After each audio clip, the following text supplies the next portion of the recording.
and so having my friend be there, be a big support, was very helpful.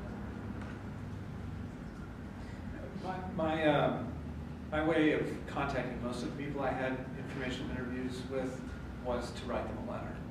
And I had to quickly learn not to take it personally when some people I really wanted to talk to just never responded. I mean, they're incredibly busy. A lot of people respond and said, I'm sorry, I don't have time. I appreciated those responses rather than just silence. The silence is kind of discouraging. But then there are a lot of people who did say, yeah, sure, come to my office, or I'll meet you somewhere for lunch. And most often they end up buying you lunch, in my experience, which is helpful when you don't have a job. And they invite you to some fancy restaurant, you're like, argh, right? You're ordering a salad and yeah, water. One appetite. But as an illustration of how random my path was, the connections that led to where I am now are, and as a way of I actually created a way to get the lawyers, the prospective employers, to come to a territory where I was more comfortable, and it's just because I went to a small gathering of solo attorneys, and a bunch of them complained that they never got out of the office. So I organized a hike, and it got a great response, and people came on the hike, and that's really where my comfort zone is, you know, out in the woods. And so, you know, then they demanded that I do it again. So I did it again, and I did it maybe 4 times, and on the last one of the attorneys sort of stuck with me the whole hike, and at the end of the hike, she said, listen, you know, why don't you rent this office in our place and start your solo practice? We'll break you in easily on the rent, and you can, you know, it's the kind of work that you want to do, and we're there to shepherd you along, and we'll try to give you some work as a contract attorney. So, I mean, I never thought that that was what was going to end up working for me. So, there's one thought: bring them over to your territory in some way. And those attorneys that you ended up, you're in practice with them now. Yeah. Great. So, you know, I connected with these attorneys on something completely unrelated to law, is what I'm saying, and that was great.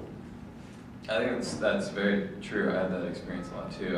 And sort of segueing away from that is making a plan in advance of events or informational interviews. Like I said, preparing for an informational interview like it's an actual interview is important, because then you'll be able to shock them and surprise them and, you know, make them really like you and think you're impressive. But also thinking about what you want to get out of the interview or the event. Are you trying to meet more people, or is this a firm you really want to eventually work for? And that might, you know, you might tailor your approach differently if that's the case. And then what impression you want them to have of you when you leave. I think just thinking about all the different ways that you can prepare and leave the right impression, and sometimes that is just having a broad range of random knowledge. And one thing I always did for events and interviews was read like Wall Street Journal or New York Times or something like that beforehand, because then when you get those awkward moments when the conversation just takes a dive, and usually that's when you tell them that you're a law student interested in the area of law that they're not particularly interested in, then they're going to start looking around the room for somebody else probably more important to talk to. But if you can talk about something that is outside your specific interest area, that is more in line with their interests, even if it's just like, oh, did you see that, you know, antitrust suit that was filed, or did you see, you know, the environmental suit that was filed, then all of a sudden you have your conversation as wheels. You're still with that person, then they appreciate your face-to-face time even more, because often those conversations will start like in line for drinks, or when 2 people are just sitting against the wall, and it starts like, so what do you do? And you're going to say you're a law student, but if you can segue right into something that's an actual conversation piece, if they don't react well to the law student line, then you know you can actually move forward, and you're not just turning around and feeling sort of rejected or dejected. But if it doesn't go well, don't let it set you back. Yeah. I mean, I think what I intended to say, and the answer to your question is, how do you do it? How do you learn to become a good? You just do it. It's kind of like if you ever worked in fundraising, for some people it comes naturally. For a lot of people, it's really hard to ask a stranger for money. You just have to jump into it first. And networking, I think, can be like that for a lot of us. So you're saying practice. Practice. It's easier. By doing it, yeah, it does get easier. I wanted to know, is there anything that you didn't do in law school or after school that you wish you would have done? Sign up for more organizations while you're still in school. It's the cheapest way to meet many, many people and get all the information that is going to be really helpful. I can't, talk about that enough. Because it does get expensive the second year out of school. All of a sudden, you're a different person in their eyes. Well, I mean, my biggest regret was not getting litigation training, because I sort of written off being a litigator. I thought I was just going to be a transactional attorney, but now I'm regretting that. So, and that's sort of more substantive in a sense, but it also would have made me a more well-rounded candidate if I'd had a little bit better grasp of what that involves. And now I want to get into litigation. So that's my regret. I think similar and substantively, and especially because I run clinics now, is while I was at GGU, I never participated in any of the on-campus clinics, like the employment clinic center. So that's sort of a personal one. And I think it goes to,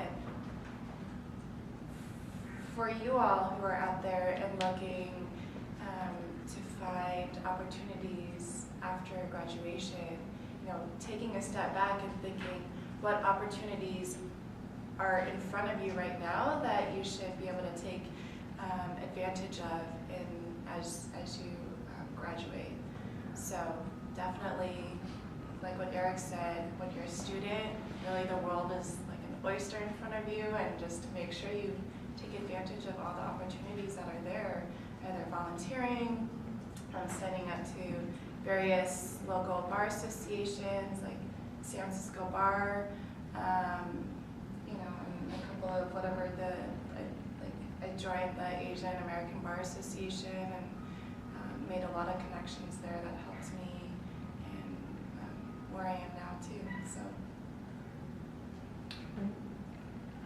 Well, I think Philip described exactly how he got his job, and you got your job because you met somebody at a networking event who was doing what you. No, actually, when I was volunteering at a clinic, so practicing what I preach these days, doing pro bono, and met the then Equal Justice Works AmeriCorps legal fellow for OneJustice at the clinic, and then landed my position now. And Eric, how specifically did you end up at Owen Wickersham? Specifically came in through two different directions. One was through the IP professors here.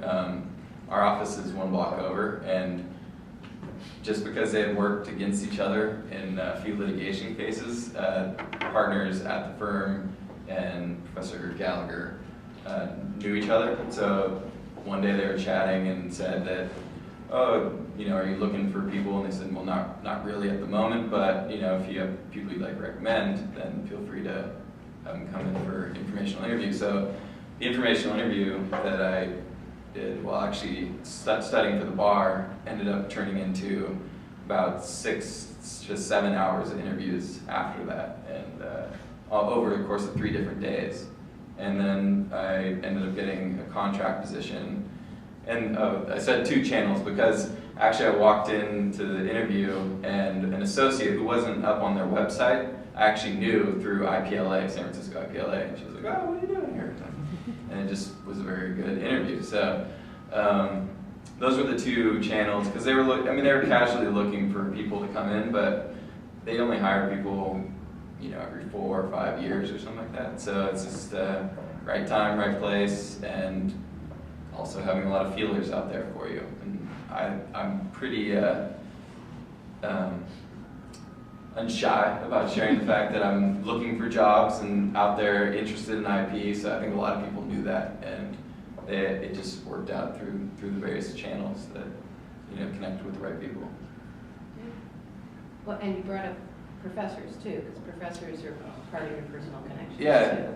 amazing resource for, especially, I mean, any professor that's has practiced in San Francisco or is still practicing in San Francisco is going to know a lot of people. San Francisco is a really small legal community, especially in an area like IP. Everybody goes to the same events for many years with each other and also litigate against each other. So,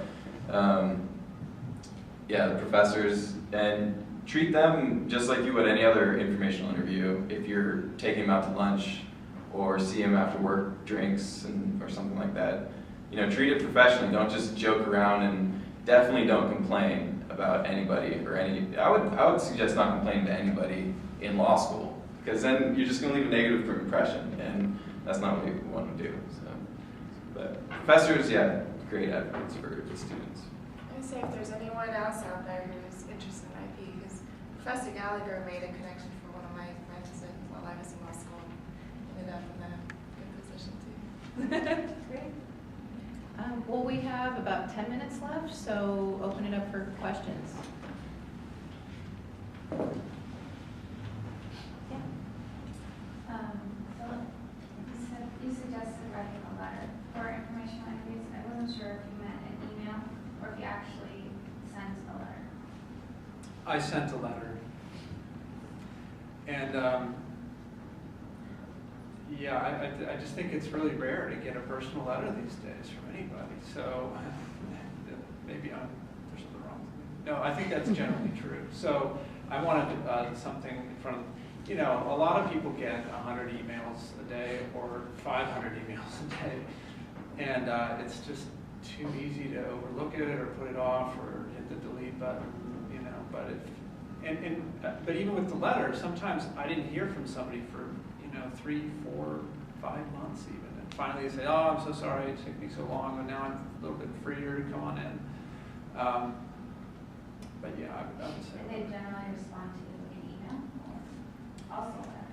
Well, I definitely give them all your information so that they have every way to get a hold of you. Some called me, some wrote back to me, and I don't remember getting emails, but certainly open all the channels. Can I actually ask you a follow-up question? When you did hear back, did you call them or follow up with an email then? Because I know that's always a tough situation.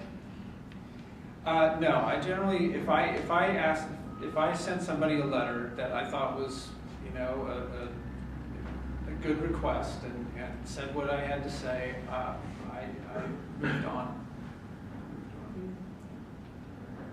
And in a few cases, I met those people later anyway, and it's like they had no recollection.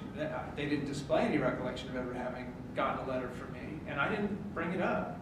I was just like, okay, I'm here with you now. It's your legal community is small.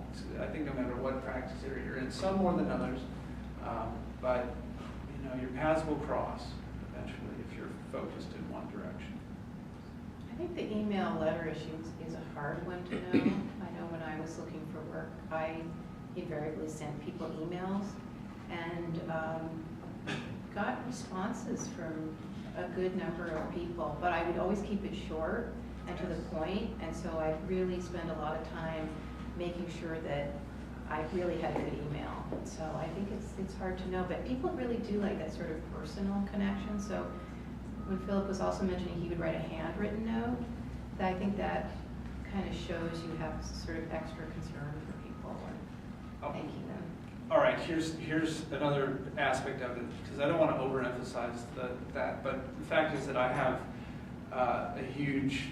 somebody gave me a huge stamp collection, and I've got the coolest stamps. And so they're all like 4 and 5 cent stamps, so I have to cover an envelope, but they're beautiful. They're really beautiful old stamps. So, I mean, that's an attention getter. I used it, that made a letter pop right